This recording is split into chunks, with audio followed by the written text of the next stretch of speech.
Hi, everybody. Welcome back to another episode of Devil's Advocate Trades Edition with your host, Lisa McGrath. I have two truckers on the line with me today. How wonderful is that? But my beautiful guest today is Victoria Horn, and she is an owner-operator pilot car driver. And we're going to have a conversation with her. And of course, she knows one of my previous guests, Greg Levy, who is also a truck driver, which is how she's on the show today. So I'm very excited to have you, Victoria. Thanks for coming on with us. Thank you. So we're going to get into the topic of truck driving, and you are in the States, correct? So you are homegrown States? Yep. Lower 48. What's that? Lower 48. Lower 48. Yep. Okay, so you're going to have to tell me, so you just deal with the lower 48 states? Is that what you're telling me? As of right now, yes. Okay. Greg's like, yay, she got it. She listens to me sometimes. Eventually I'll get up to Canada, but there's some paperwork kerfuffle right now. Yeah, no, it'd be nice to have you come up to Canada. Canada's beautiful in its own way. So I know that I would have loved to have traveled the States more, but now that you guys have your, I don't know what you want to call issues. Yeah. Yeah. As long as, you know, those two jackasses are in office. Well, one who's letting the other one kind of like, I don't know. I follow politics and it just blows my fucking mind down there. I feel bad for a lot of you. And it's funny, I've had a couple of guests that are from the States, including yourself. And I'm always like, I feel bad for you guys. And they're like, you should feel bad. I'm like, I do. You know, so I do feel bad that you guys are going through that. There's people on both sides of that spectrum, but it does make it harder. And I would have loved to have seen more of the States. I did go and see Phoenix early last year, and it was beautiful. I went and visited a friend. She's a astrologist. She's been an astrologist for like 45 years plus. Dang. I know. And she's an amazing astrologist. And so she went down and kind of, you know, showed me the reins to astrology and kind of what to do and what to look for and how the planets align and how they look conjunct and what trines are and all this wonderful. It's crazy how in depth it is when you actually step into like learning. It's not just like, oh, well, you're a Libra and I'm an Aries and he's a Cancer. And it's not just that. It's like, that's like kind of like the lower part of it. It's all planets. Yeah, that's just the edge of the cliff. That's right. Yeah, tip of the iceberg. You got it. So tell me a day in the life of Victoria as a owner-operator pilot car driver. I mean, any day can be different. That's one thing I like about the oversized industry is every day is different. I mean, today was my one day off I get in the next 2 weeks. Tomorrow I'm going to be what we call high pulling. It's the vehicle that's in front of the load that has the height clearance pole. I'm going to be sitting at the top of my pole will be sitting at 17 foot tall. Oh, and wow. We're going from Des Moines, Iowa to, from what I've been told, Dallas-Fort Worth area, but not 100% sure on that. So it'll take us about 3 days to do that trip. Oh, wow. Now, I'm just going to chime in here quickly. Okay. Not to cut you off, Victoria, but for your listeners and your watchers, the average semi-truck is 13 feet 6 inches high. So that can try to give you a little bit of idea of the height differential here. So we'll be 3 foot taller than a regular. The load is expected to be 3 foot taller than a regular semi. I have to be 6 inches above to check clearances as it going down the road, bumping up and down and all that kind of stuff. Yep. Yeah. What about bridges and stuff? What are the clearances for all the bridges? Bridges, power lines, tree limbs, stoplights. Like anything that you see going down the road, I gotta check it. See, and this is where I don't understand why it's not considered a trade of sorts, because these are all very important things to pay attention to in trucking and when you're, especially as a pilot, because a pilot, you're kind of the truck's ears and eyes, right? So you're paying attention to everything that's going on further down the road or behind, so that you can make sure that he or she has the clearance to get through. Normally when I run high pull, I'm almost anywhere between 3/4 of a mile to a mile out ahead of that truck. Yeah.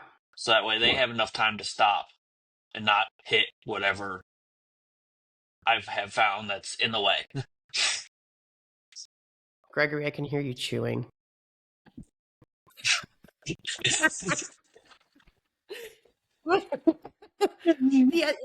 I had to give him a hard time. So here's the thing. Here's the joke between Greg and I.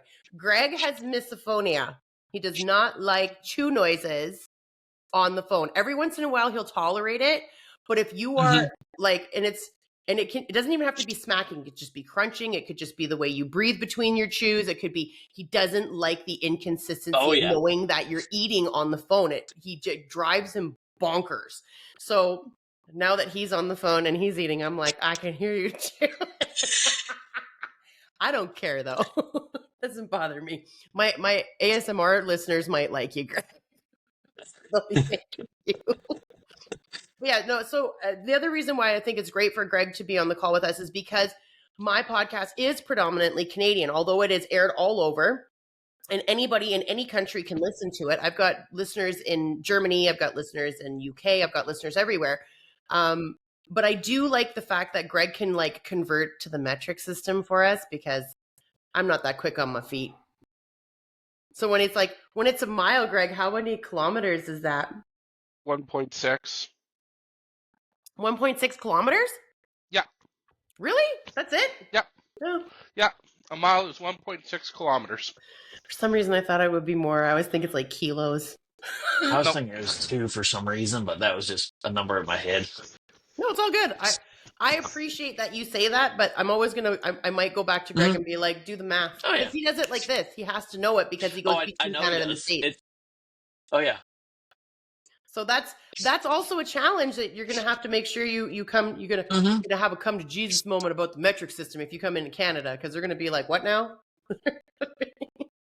Because you do have to convert, Greg. They don't listen to you if you start talking miles and all that in Canada. No. Oh.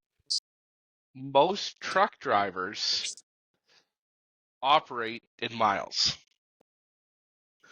Because they predominant just from what I've understood from like not only you, Greg, but also other Canadian drivers. I work with Canadian drivers probably once a month, whether it's Q-Line, Tow Trans. There's several Canadian companies I work for quite predominantly because I have special equipment in my truck that most North American pilot cars don't have, which they really enjoy. That's awesome. His name made it give it a thumbs up. He must have his thing on. Okay, give me two. So you two talk for a second. I just have to go blow my nose. I've been dealing with a cold for like 4 days. So give me 1 second. Oh, darn. But yeah, no, that's my average day. I mean, throw up the stripper pole, go down the road. Yeah, I'm just not looking forward to it being 17 foot in the air. Oh, come on. It's going to sit there and just... Quite literally. And, you'll get that like little 4x6 mirror you got to look into. Yep. So what is it? What is it that you're hauling? Can you say? It's a communications building is the best way I can explain it. Jesus. It's actually only half the building. I actually moved a building from just south of Madison, Wisconsin to the place that we're picking up in Des Moines tomorrow. Okay. I hauled a smaller building from Wisconsin down to the place we're loading tomorrow yesterday.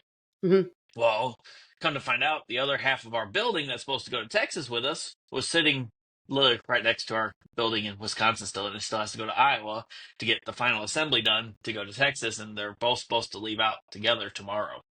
Okay. Because when they get there, they have one crane or two cranes, and they're going to pick both of them off there and set them and marry them together all at the same time. Probably on Monday. Oh, wow. So in order to make good money, pilot car, like to be a pilot driver, especially an owner operator, you're basically running all the time. Oh, yeah. And you guys don't run on logs either because you're pilots, right? As of right now, no, we are not. but I have heard through the grapevine that that's a possibility that's coming to fruition, that we're going to have to, which it's going to really hurt the industry. Do you go ahead? Just to add in here, in Canada, if your pilot vehicle is heavier than a 3/4 ton or heavier, Mm-hmm. you must run logs. Oh, so if you're running a half ton, you Canada. don't. But in not let me rephrase that. In Quebec, Of course, if we're you're different. yeah, if you're a 3/4 ton or heavier, you have to run a log. Okay. But the rest of Canada, you don't. Doesn't matter on the size. So why do you think Quebec has put that rule in? And don't be rude, Greg. Don't forget, if I get deported, it's to Quebec. Because they want to ensure that the piloting through Quebec is done by Quebecers. Because most pilot companies use 3/4 tons or heavier because they are able to get a diesel engine. So they're able to run longer distances with the trucks. They don't have to stop and fuel up as much as a gas job would. You had to dig real deep for that, didn't you? I watched it. I Watched did. the I've seen hamster the smoke run, coming man. out of his ears. That was rough. Be nice, and he's like, he's like, I am nice, like nice, not bitchy nice. I'm always nice. I am the epitome of angelic. So to go All right. along with Alright, what Aesop Greg people. was saying about longer distances per tank, Mm-hmm. my average fill up is every about 400 miles. I have to fill up because I have a gas truck. Okay. There are ways around that, which I have explored, but yeah, that's about every 400 miles. You should be getting out, checking the load, taking a break, stretching your legs, all that kind of stuff, just for the safety of everybody, of the crew. Because you might have a high pull, you might have 2 chase cars, a driver, highway patrol. You might have 6, 8 people just to move one load. Mm-hmm. So what's your biggest challenge? What do you mean? Biggest challenge? Like As a pilot car driver, your job is just as essential as the person transporting the equipment on the semi. But what is your no? It's not as essential. Look at Greg shaking his head. Okay, so let's go, Greg. Why is it not as essential? It's more essential. It's more essential. Okay, because they're the eyes. Fair. My point is that it's an essential job. I apologize. Being that you are the eyes for that semi to make sure that things are clear and that he's going to have clearance or she's going to have clearance. What is some of your bigger challenges just in being a pilot car driver? Is it the cognizance of knowing that it falls on you if something goes sideways? Is it, the drivers that you deal with? Like, what is it? Well, it's a little bit, not really drivers that, I take that back. There are some drivers that, are just fly by night operations, the best way I can explain it. But then you get the companies that you get to build a rapport with, which, like I said, like the one I'm doing right now. I've been working with this driver for the last month and a half, just working with this one driver because he recognizes what's the word I'm trying to think of? Skill? The workmanship and the, attention to detail that I have and all that stuff. But, yeah, you got to build a rapport with the drivers and all that stuff because, you might get some Joe Smo that's a fly-by-night pilot, what we call in the industry TikTok pilot cars. They're a fly-by-night. They barely get the bare necessities, equipment-wise, and all that stuff. And then you get like me that have been doing this for 7+ years and have all the equipment and all the knowledge that yeah, everybody's got to start somewhere, but it's more of you're always learning in this industry. It's not just, oh, I know everything. Because, like, the one time me and Greg actually got to meet in my home state of Missouri.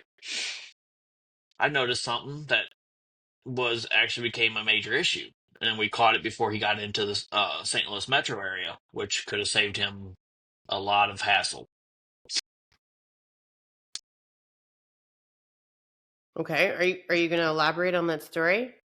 Or do you want Greg to elaborate? I was going to say, I don't know how much I want to elaborate. I'll let him elaborate on that story. I was bringing a load through Vicky's home state of Missouri, and I had a load shift. And that load shift would have eventually caused tire blowouts and a lot of other things. So with Vicky's expertise, we were able to get me parked safely and get the load shifted back to where it needed to be. Oh. That's what you were talking about when you said you saved his ass a few days back. When Well, we were not only that, chatting but on then text. not only that, but then here, his last trip across the U.S., they had that horrible incident in Wyoming in the Green River Tunnel. Okay. I'm very diligent. I just happened to be done with the day, and I was, finishing my paperwork for the end of the day paperwork that I was doing. And I was scrolling through Facebook, and I had seen that there was the incident in the tunnel, and I knew Greg was heading in that direction with his permanent route. Because on Oversized, we are set to a certain route. We get a piece of paper from the state of whatever that says we have to go from this highway to this highway to this highway to this highway. Yeah. Well, I knew, because me and Greg are always in constant communications, because we got friends in all over the country, and if we got questions, we bounce off each other. Well, I knew he was heading in that general direction. Well, I caught it before he got to the Green River incident that he might have to detour. And that's another thing, is I'm always, looking out for my friends like that in the heavy haul industry. It's like, hey, you're heading that way? Hey, you might be wanting to be cognizant of this issue. Mm-hmm. So it's more the fact that, you can't just have your blinders on. You always got to have your head on a swivel. You always got to be paying attention to news and stuff like that in case, the weather, all that stuff, because that might affect your day-to-day operations. Yeah.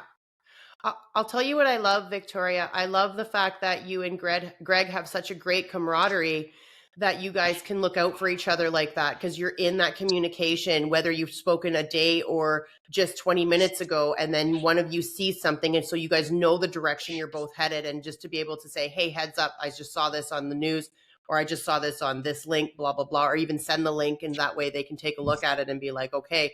Now, I know a lot of times what happens is it's more or less, because you're a heavy hauler and you're doing oversized. So it's not like you can just detour, but now it's just bracing yourself for, if I can pull over at a truck stop and wait for this to pass by, then maybe that's what I do. Mm-hmm. Whether it's a snowstorm or the incident in the Green River Tunnel, there's... Yeah, it's getting them somewhere. It's giving them a heads up to get somewhere safe, or to let them know that they're in for a bit of a wait. Mm-hmm. Not only that, but it's also the forewarning.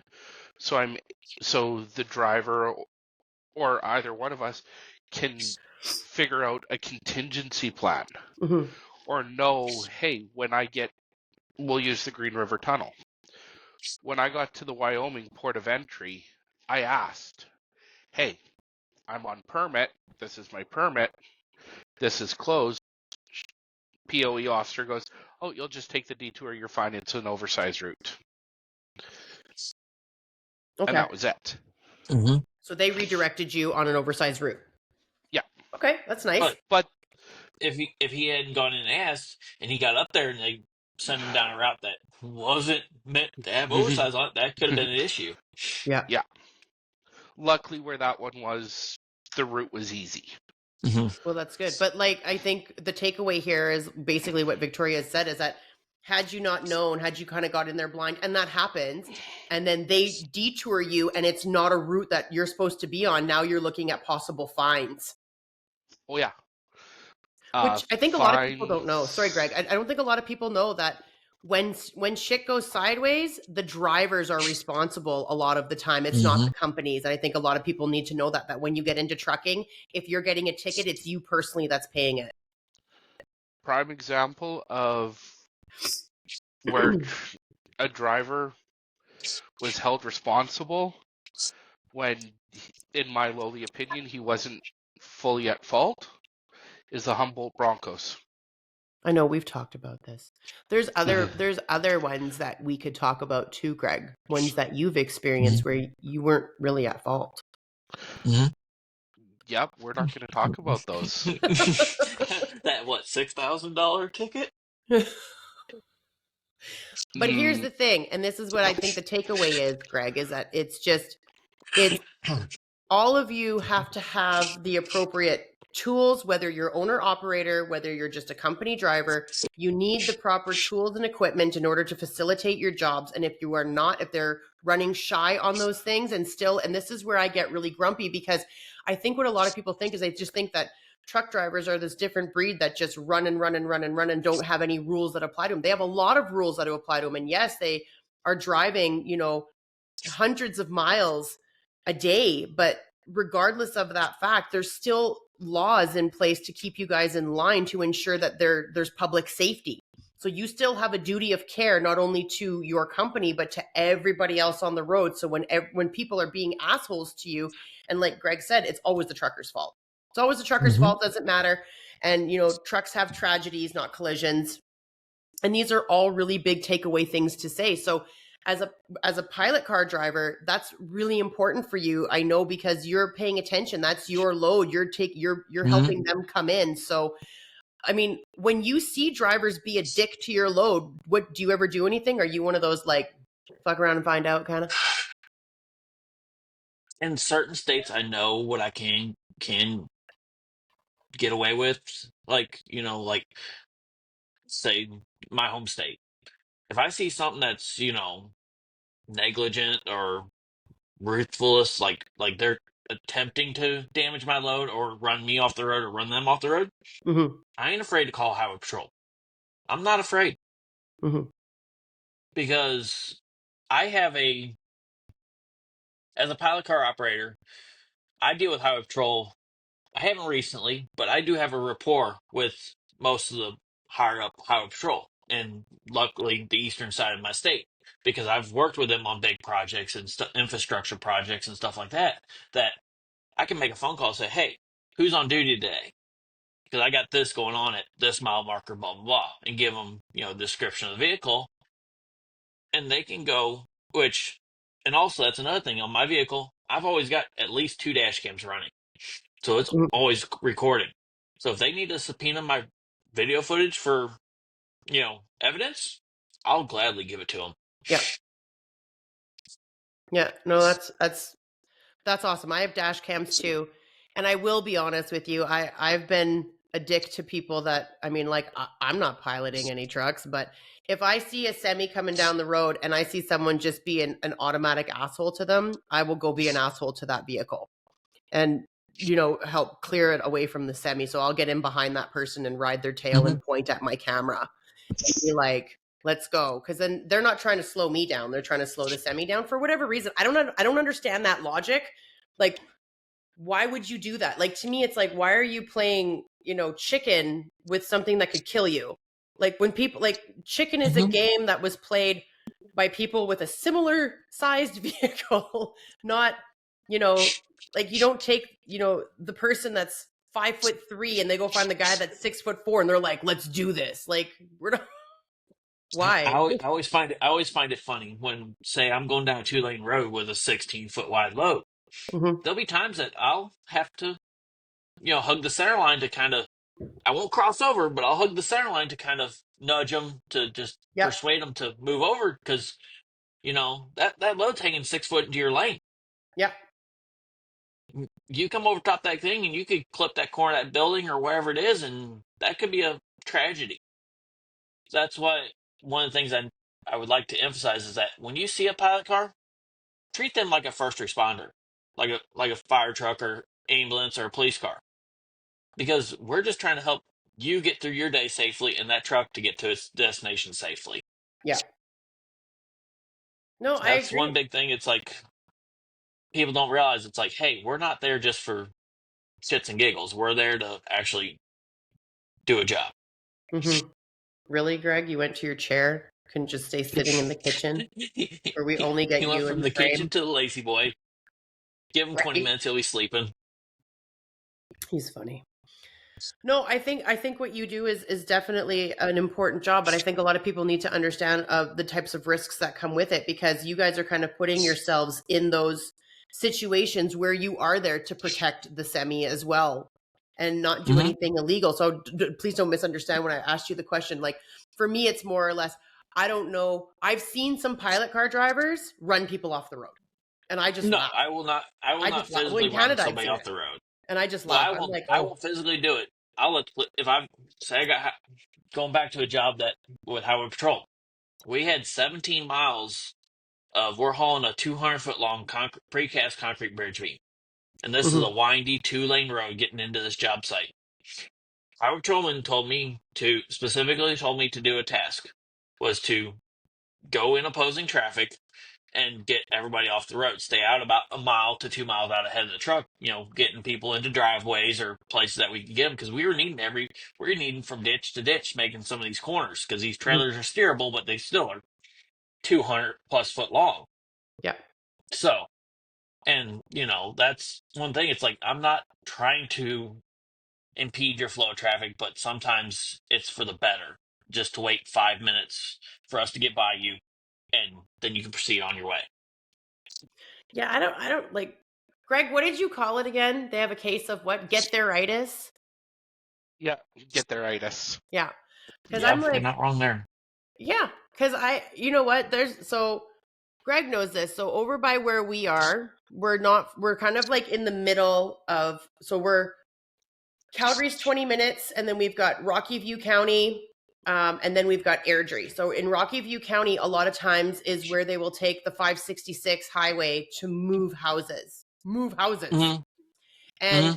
they'll shut down part of that road on both sides and they'll Hmm. swing the lights out Hmm. so that they can go through, right? Because they're not going to make it under the lights. See, that's one thing that we don't have down here in the States is we can't. They don't like us moving things like that. So we gotta either pick them up, take them down, or it's like we get them like what you guys where they can just swing them out of the way. It'd be a hell of a lot easier. I, I didn't know.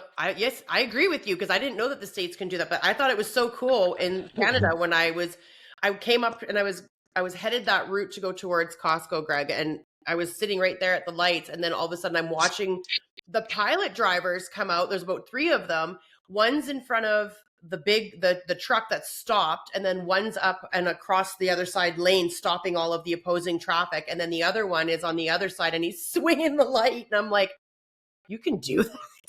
You can do that. So, but then, I mean, I know how serious people have to take a pilot car driver. And I also know that it can be dangerous because you are still a driver on the road. And a lot of people don't understand what your responsibility is other than just, oh, he's just driving with the truck or she's just driving with the Hmm. truck, right? It's just one of those things. So a lot of people don't understand that. But it's an important job and people don't understand a lot of the aspects of piloting. But I think what you do is fascinating, Victoria. And I appreciate that you are talking about it, It's. especially as an owner operator. Like, good for you. Not everybody can do Mhm. owner operator. I mean, look at Greg I mean, sitting on his lazy boy as a I company mean, I, driver. I, I did take a big hit during the. How do I want to say this nicely? The pandemic. I had to close. I had to get out of the pilot car industry for 2 or 3 years because just there wasn't enough work to pay the bills. Yeah. But now that I got back into it here, well, actually, I've only been back into it since 4th of July of this past year. I've been so busy, and Greg can attest to this. I don't have home time. I don't have free time. I I'm literally turning down work every day because I'm me, myself, and I. I don't have no employees. I'm myself, and I have my cousin, which actually last night I actually ended up having to send him a load because I had one of my good customers approach me and said, "Hey, you want to do this load for me?" I can't because I couldn't be able to do the load in time to be back up to Iowa to reload that I already had committed to for tomorrow. So it's the networking thing too. Yeah. Say Greg was coming out of Texas and he's like, "Hey, I need a pilot car." Well, I'm not available. I might know somebody that's down in that area that might be able to help him or something like that, or out Wyoming or something like that. I got friends all over the country that I can say, "Hey, I can a phone call or text away. Hey, what you doing? I need your help." Yeah. So how is the States right now?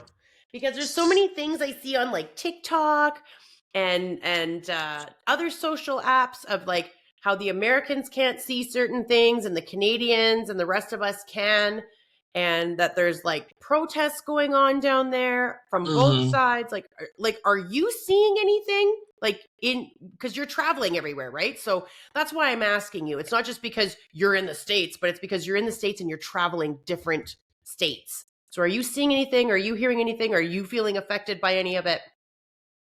I know you kind of keep to yourself. You told me that. You're like, I just do my Yeah, thing. yeah, I do my thing. I try to avoid conflict at all possible, but I will admit there are some things that are happening in the States that I am very against.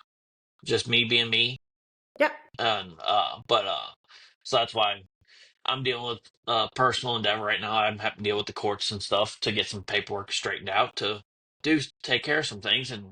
hopefully, knock on wood, those be in the actually be processed today. That'd be great. But yeah, no, but yeah, it will be as soon as I get to the notary and get it signed, the paperwork signed and sent back over to the lawyer. But Well, that's that'll be right good. as soon as we get off here. No, and that's awesome. And I hope everything goes smoothly for you, Victoria. But my question is have you seen any protests or anything crazy going on down there No, like I'm seeing not online? not Okay. not that I have seen personally. I've seen Mhm. videos, like you said, on TikTok and all that Yep. stuff and other social media. I've seen them. I have not personally seen them because I don't normally get down in those areas of the cities and stuff like Okay. that unless Yep. necessary. But yeah, Sometimes it's just nice to have a perspective because you see so much and you don't know how much stuff you see is actually legitimate. So that's why I'm asking you. You're down there, you're yeah. traveling through different states. If you saw something, if you're like, oh, yeah, no, I know that this is happening, I saw something about it, or, through the grapevine of these people that are reliable sources, I know that these things are happening because So everybody wants to I've believe heard what they that see. yes, I have heard through the grapevine that yes, there are demonstrations happening and stuff like that, but Yeah. whether how extreme they are, don't know. But I do know they are happening. Mm-hmm. That's fair. I mean, like I feel there's so many people from the States that I'm paying attention to that I mean, it's obviously a mix, but there's a lot of people in the United States that are like, like we're with Canada, we're with like everybody else that this, orange buffoon is trying to piss everybody off and we don't want any of that. Like they look at it at like, these are our Canadian brothers and sisters. What are you doing? We have alliances with them. We have trade Mm-hmm. agreements with them. Why are you fucking this all up? Like, why are you turning like it's like the narcissistic parent trying to create the divide between the two children, right? Mm-hmm. Oh yeah, That's the best way to describe it, in my opinion. The narcissistic parent yeah. trying to create like who the golden child is. Like the States is the golden child and Canada is like the redheaded stepchild.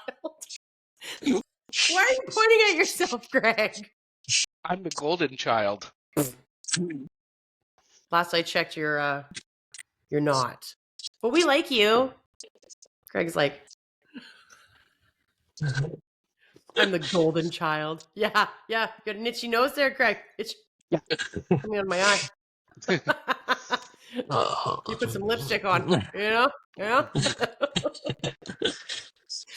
But yeah, no, I know that like, because Greg and I, when we were having our conversation, just so you kind of know why I'm asking, I Mm-hmm. was talking about how like when the Black Lives Mattered, I remember Greg and I were on the phone and he was headed through Chicago and he's like, Mm-hmm. I'm not stopping. And I remember I stayed on the phone with him while he went through Chicago because we were genuinely worried, and I said to him, even though you're a Canadian plate, he's like, they're not paying attention to that. I am a No. white trucker in a black part of America. It's not, and during a protest of Black Lives Matter, he's like, it doesn't matter that I have Black friends. It doesn't matter that I have Mhm. whatever my political position, it doesn't matter. They are seeing red for anyone who is lighter than them right now because of what's Mhm. happening. And And so, with the whole thing of that is that whole thing stemmed from St. Louis, which I live roughly an hour west of there. There for about 3 or 4 months, I didn't go into the city. yeah. I stayed far away from this, as far away from the city as I could. And I'm going to tell you, it's funny because I always find it interesting when there's movements and people create a movement. The original message behind the movement is a good message. Mhm. And it starts off strong.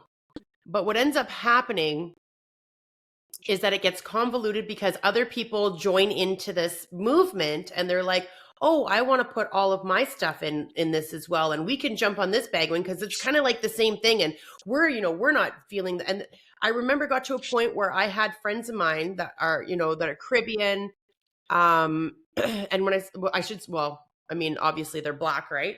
I don't have a problem saying Black. I've said Black my whole life. So I've had, whether they're Caribbean or African or American or Canadian, doesn't matter. They were coming and saying to me, like, anyone who supports Black Lives Matter is a joke. He's like, it's not what it's like. They were telling me it's not what it's supposed to be. It's a joke.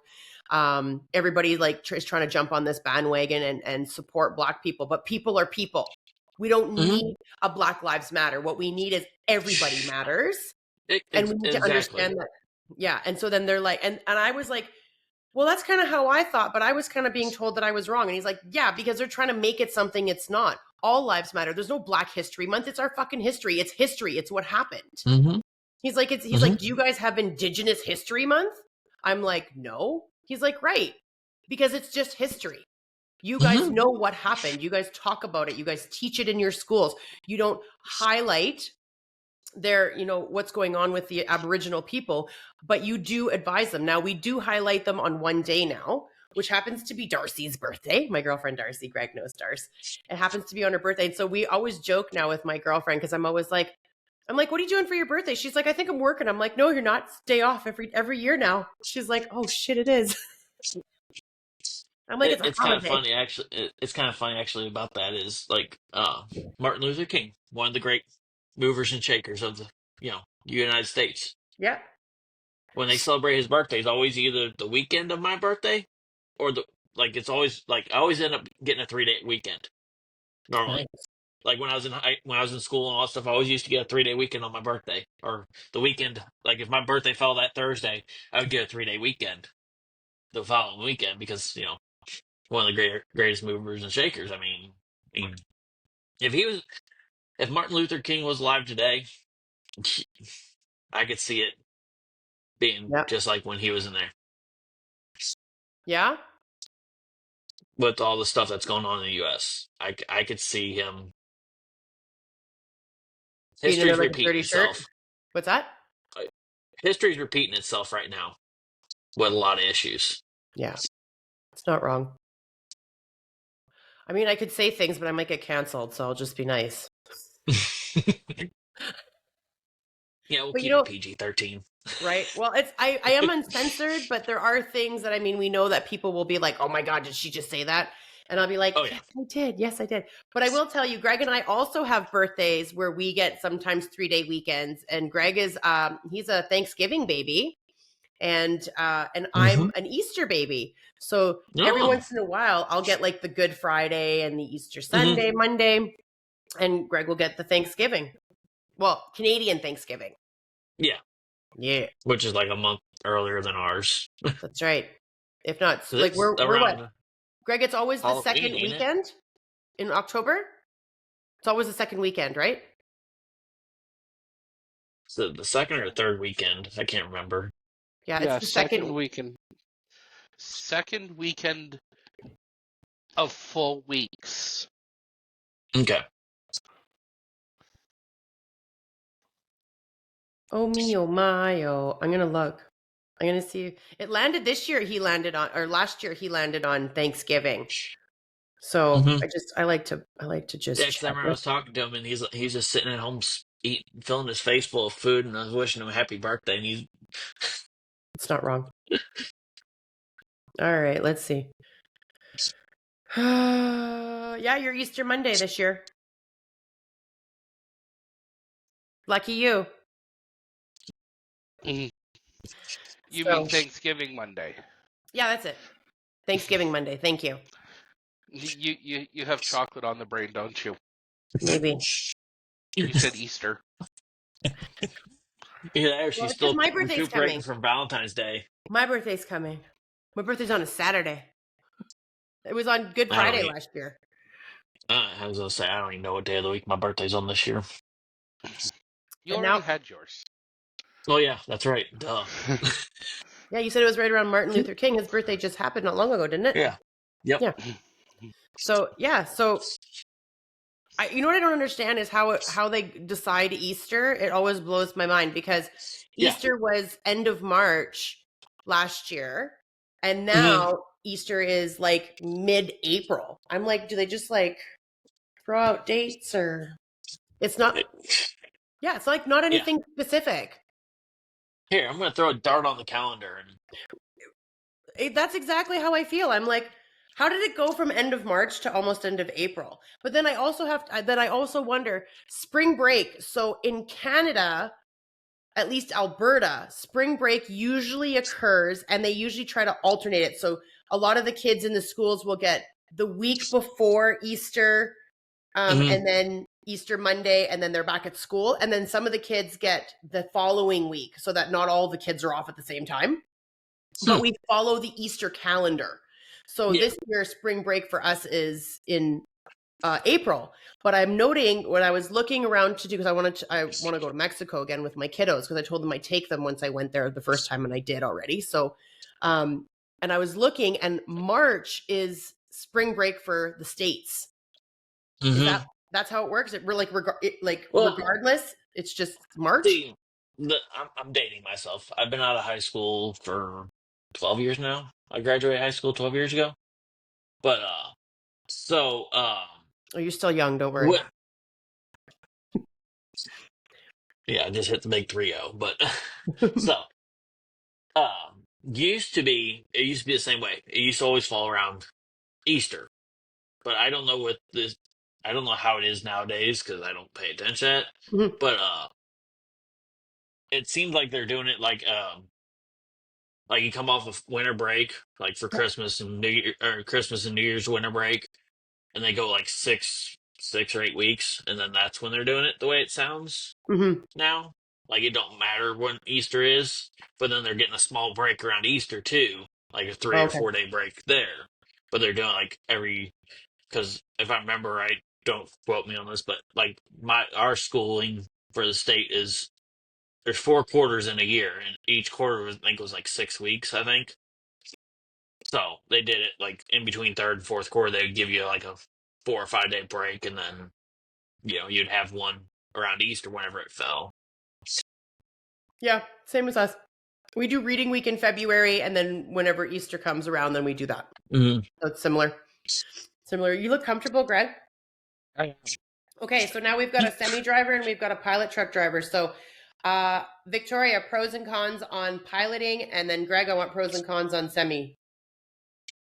One of the biggest pros I love about it is I'm not stuck to say I take a trip out to DC and I want to go sightseeing. I get that job done. I can go sightsee all I want. I can go wherever I want. I can do whenever I want, all that kind of stuff. Or say I get done with a job, like actually last week. I got done with a job in Carlsbad, New Mexico on Sunday at like 5 o'clock. I was home by 5 o'clock. Well, actually, but because I was racing that big snowstorm across Missouri, I was trying to beat it. I got home in 24 hours when it should have been about a 2-day trip via semi truck.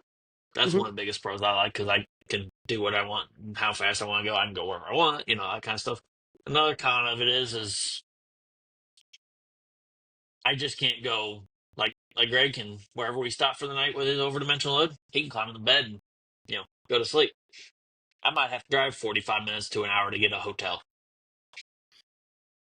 which I mean and I will admit I do prefer, since I've been in the industry so long, I do know I pay attention to where the bad hotels are and that kind of stuff, and I'll drive a little bit further to stay in a hotel that ain't bug infested and stuff like that. Yeah, yeah. And Greg does have a little bit of pilot car experience, so he knows what I'm talking about with that. I know he does. I know he was doing piloting there for a bit. So, They'll do every now and then.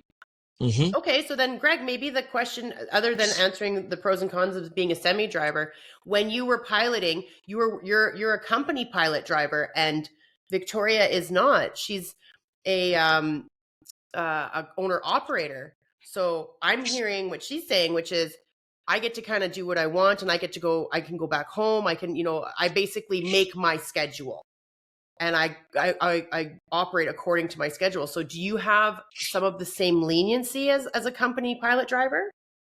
Yes and no. Okay. So you can go and do sightseeing Mhm. within reason, but as a company pilot driver, you're running. Mm-hmm. You don't have time. Like I did a trip from Baltimore, Maryland Mhm. to Geraldton, Ontario. Okay.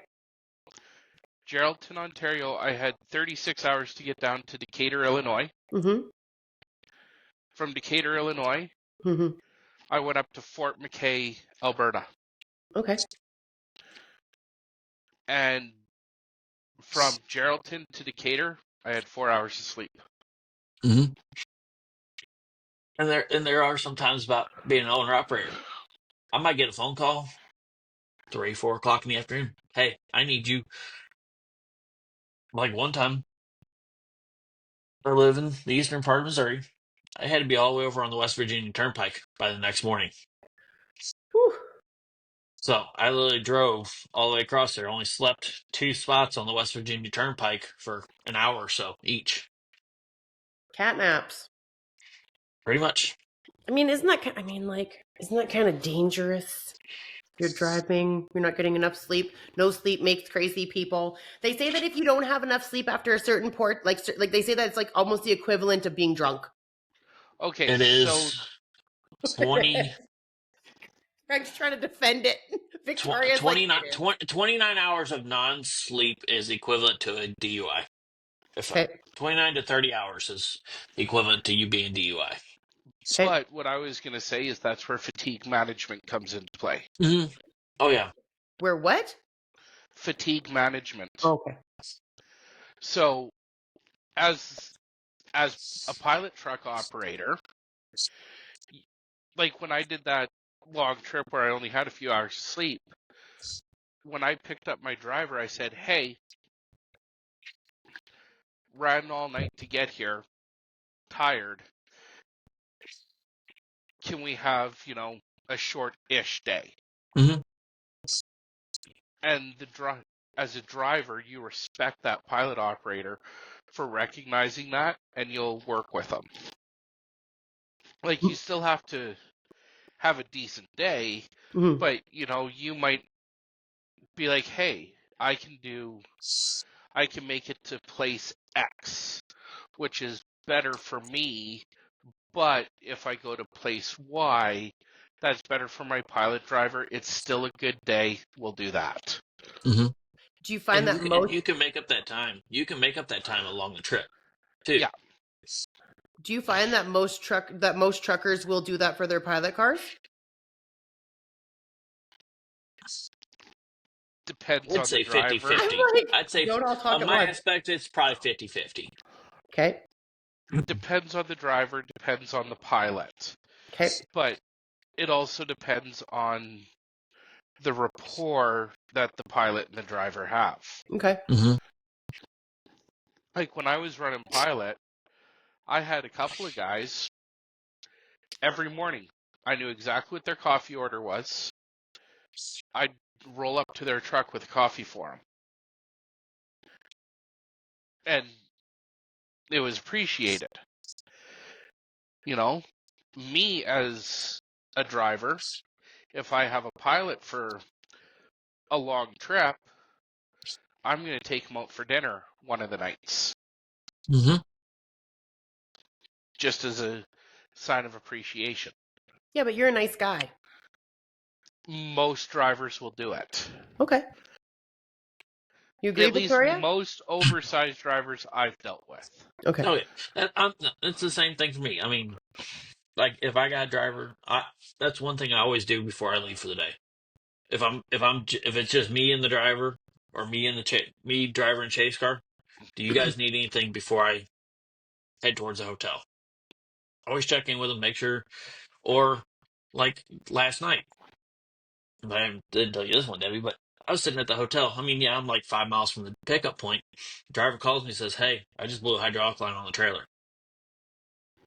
Can you come grab the bus, the line run up to the Caterpillar dealership up in the next big town north of us, and get, because they have a 24-hour parts counter. Can you have them make me a new line? Because right now we got what we call a steerable trailer, so the back axles can be steered with a remote. Well, it was one of the steer cylinders that blew a line. So Mhm. yeah, I mean, yeah, it can be done without steering, but it makes our life a lot much harder. But you were Yeah, there, so right? yeah, and it's like, so like that last night.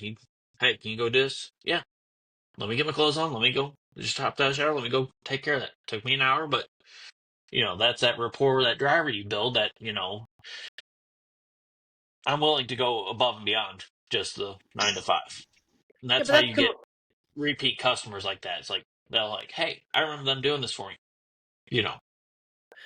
Yeah, it's a two-way. It's a double edge, right? So on one Mhm. hand, it's building the rapport to continue to have that client, but on the other Mhm. side of it, it's knowing that you have each other's backs, which Oh is yeah. especially on the roads, you need an alliance of people. And I know that, I've talked to Greg about, the alliance that happens amongst a lot of truckers. Like there is a trucking, you guys do have like little trucker groups, don't you? Mm-hmm. Where you guys kind of all talk to each other and talk about different things. And I mean, I hear you, and it always cracks me up when, so Greg talks about the big boy radio. Do you know what he means when he says the big boy radio? Mm-hmm. Mm-hmm. I got one of them. So it I always actually got cracks, two of them. so he cracks me up when he's like, "Oh God, this guy doesn't have a big boy radio." And I just kind of giggle, and I'm like, "Oh, is that normal?" He's like, "Sometimes, not always. No, they usually have one." So which do you remember? Sorry, Greg. Which provinces or states don't have the big, or is it like certain trucking industries that don't have the big boy radio? Most Americans don't have a big boy radio. Oh. I said most. Yeah. Victoria's like, That's one thing that's the one thing that's, like I said, the one thing that the Canadian customers I do work with, they're like, oh, well, we got to run CB. No, we don't. Let's go. Let's go grab your big boy radio. Let's go. Which, to be honest, I wish it would become, which me and Greg's had this conversation several times. I wish it would become more common in the heavy haul industry because it's so much clearer. It's so much, you don't have as much background noise and all that stuff. My big boy radio, if if it's paired to the right big boy radio in the truck, I can be 12 miles away and still talk to them. okay, just for my listeners, you guys have to educate them on what the big boy radio is. A VHF radio, which is the same radios that are used in aviation. Aviation and down here in the States, police, fire, EMS. So, and that's another thing down here in the States is through the Federal Communications, you technically have to have a license to run VHF, which I do for my business, which you buy a 10-year license and it's like $300. Or that was before the pandemic. It was like $300 for 10 years. Mm-hmm. But I can also put in all the Canadian frequencies and all that stuff that say Greg comes down, like when we had that issue with his load shift. I was able to I had to give him a part for his big boy radio, but once we got the part in there, it was just that much clearer because everybody else was talking on what the general channel, the CB everybody uses is 19. Mm-hmm. 19 was blowing up. that day for some reason. Like you're hearing everybody and anybody. So it's like, hey, grab your big boy radio, go to this channel, and it's just like us having a conversation right now, side by side. Just I love that. Do you think more trucks would install them in the States? Well, I mean, I know that they need, like you said, they need a permit, right, to do it? They're also very expensive. yes, they are pricey. Okay. But there's a reason for it. It's because, like you said, the person could be 12 miles down the road and you're still talking to them as if we were talking right now. Yeah. Yeah. So I know it's funny when I'm having a chat with Greg and I can hear people coming through the CB and that's how you guys communicate, right? When you're beside trucks. And then every once in a while, I'd almost say because of the times that I speak with Greg, that it would be 50-50, where there's moments where he's like I can hear him, hey driver, you're good on your left. And then he's like, what is this asshole doing? Because the person's not moving. And he's like, is he not on frequency? And he keeps talking to him and I can hear him talking to him. And then he's like, oh my God. And that's one thing that, with the heavy haul industry, sometimes we'll run 19, but most time we're off on a different channel so we can have our own private conversation. Line of communication is better way to explain it.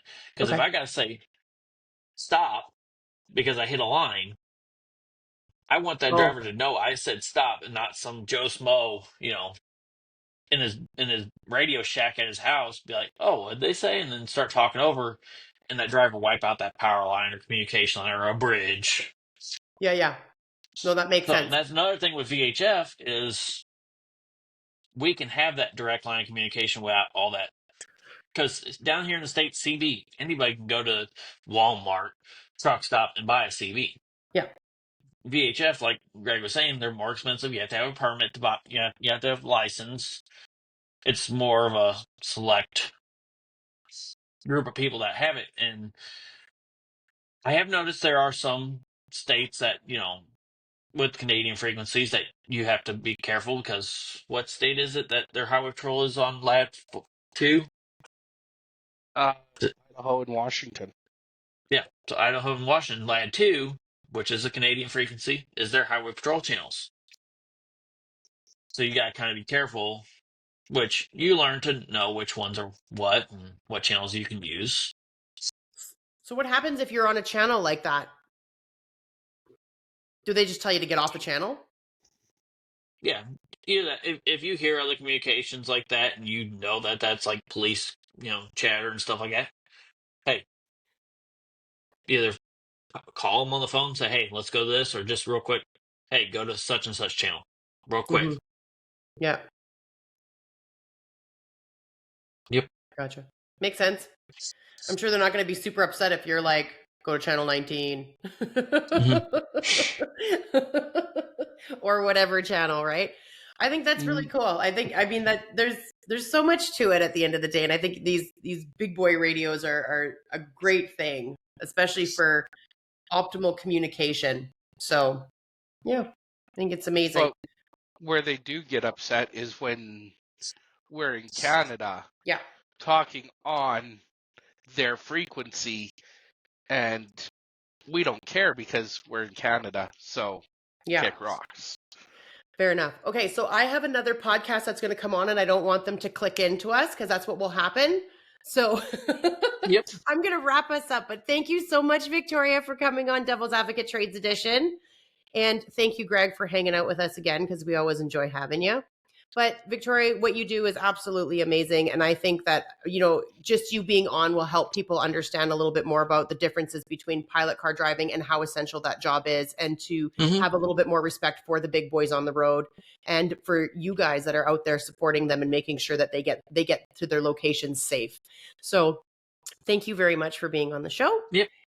And for everybody else, have a wonderful day and don't do anything crazy.